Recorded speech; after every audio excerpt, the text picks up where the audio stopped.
আবু জাহেলের বাড়িতে যেরকম টয়লেট করে, বর্তমানে আমরা এখানে টয়লেট করি আবু জাহেলের বাড়ি মনে করি। এক সময়ের রাজনৈতিক ক্ষমতার কেন্দ্র আওয়ামী লীগের কেন্দ্রীয় কার্যালয়। ৬ মাস আগেও যেখানে প্রবেশের জন্য লবিং করতে হতো, এখন সেখানে প্রবেশ তো দূরের কথা, দুর্গন্ধে এর পাশ দিয়ে হেঁটে যাওয়া যেন দুষ্কর। কারণ বর্তমানে এ কার্যালয় পাবলিক টয়লেটে পরিণত হয়েছে। সাধারণ মানুষ বলছে এটি আওয়ামী লীগের দুঃশাসনের পরিণতি, আবার কেউ তুলনা করছেন আবু জেহেলের পরিণতির সাথে। আমরা এখানে প্রসাব করানোর পরে অনেক তৃপ্তি পাই, যা মানে ভাষায় প্রকাশ করতে পারবো না। অনেকে শুনছি প্রসাবের রাস্তায় সমস্যা ছিল, এখানে প্রসাব করানোর পর সুস্থ হয়ে গেছে। যদিও কথাটা সত্য না মিথ্যা জানি না, তবে যাতে শুনছি উনি মিথ্যা কথা বলার লোক না। আবু জাহেলের বাড়িতে যেরকম টয়লেট করে, বর্তমানে আমরা এখানে টয়লেট করি আবু জাহেলের বাড়ি মনে করি। কারণ উনি অনেক জুলুম করছে, এটাই আল্লাহ তাআলা জুলুমের প্রতিশোধ দিয়ে দিছে। বিগত দিনে আওয়ামী লীগ যেগুলো করছে সেগুলো তাদের আজকে এই পরিণতি। তারা যে কর্মকাণ্ডগুলো করছে এবং ছাত্র করে যেভাবে নৃশংসভাবে হত্যা করছে। রাজধানীর গুলিস্তানে 10 তলা বিশিষ্ট এই ভবনের বাইরে থেকেই ধ্বংসযজ্ঞের ছাপ চোখে পড়ে। পোড়া দেয়ালগুলো ছাড়া কোনো কিছুই অবশিষ্ট নেই। স্টিলের তৈরি নাম ফলকগুলো খুলে ফেলেছে বিক্ষুব্ধ জনতা। পুড়িয়ে দেয়া হয়েছে পূর্ব পাশের ভবনটিও। গত 5 আগস্ট আওয়ামী লীগ সরকারের পতনের পর আগুন লাগিয়ে দেয়া হয় ভবনটিতে। এরপর চলে লুটপাট। এখন নিচতলা ব্যবহার হচ্ছে শৌচাগার হিসেবে। ওপরের তলাগুলোতে থাকেন ভবঘুরে অনেকে। 6 মাস ধরে মলমূত্র জমে থাকার কারণে আশপাশে ছড়িয়ে পড়ছে উৎকট গন্ধ।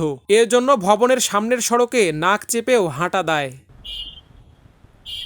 ভবনটির ভেতরে প্রবেশের পর দেখা যায় নিচতলায় কক্ষগুলোতে জমে আছে নোংরা পানি। পুরো ফ্লোরে ময়লা আবর্জনার স্তূপ। ওপরের তলাগুলোর বাথরুম থেকে শুরু করে সব কক্ষের মালামাল লুট করার পর এসব কক্ষ ভেঙে গুড়িয়ে দেওয়া হয়েছে। পড়ে আছে সেসবের ধ্বংসাবশেষ। এমনকি খুলে নিয়ে যাওয়া হয়েছে প্রতিটি কক্ষের দরজা জানালা। ভবনের 6 তলায় কয়েকজন ছিন্নমূল মানুষ স্থায়ীভাবে বসবাস করছেন। রাতে আরও অনেক লোক ভবনে আসেন বলেও জানা গেছে। সাধারণ মানুষের প্রত্যাশা, জুলাই অভ্যুত্থানে ছাত্র জনতার ওপর গণহত্যার নির্দেশদাতা শেখ হাসিনা সহ জড়িতদের দ্রুত বিচারের ব্যবস্থা করবে সরকার। একই সাথে আওয়ামী লীগের এই কার্যালয়কে জাদুঘর বানানোর দাবি তাদের। আপনি দূরে থেকে আসবেন আসেন না কেন, আসেন দেখি।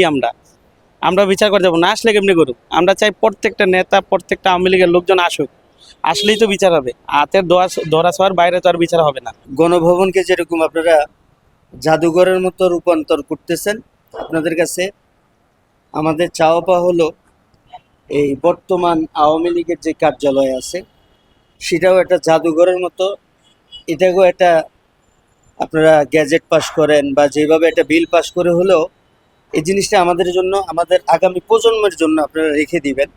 কেননা আমাদের সন্তান যারা আসবে, আমাদের প্রজন্ম যারা আসবে, ওরা যেমন এখান থেকে শিখতে পারে। আওয়ামী লীগ সভাপতি শেখ হাসিনার ধানমন্ডির রাজনৈতিক কার্যালয় এবং তেজগাঁয়ের জেলা আওয়ামী লীগের কার্যালয়ের চিত্রও অনেকটা এমনই। এগুলোতেও আগুন ধরিয়ে দেওয়ার পর লুট করা হয় মালামাল। আওয়ামী লীগের ঢাকার এই 3 কার্যালয় যেন এখন ভূতের বাড়ি। আরমান মুজাহিদ, আমার দেশ, ঢাকা।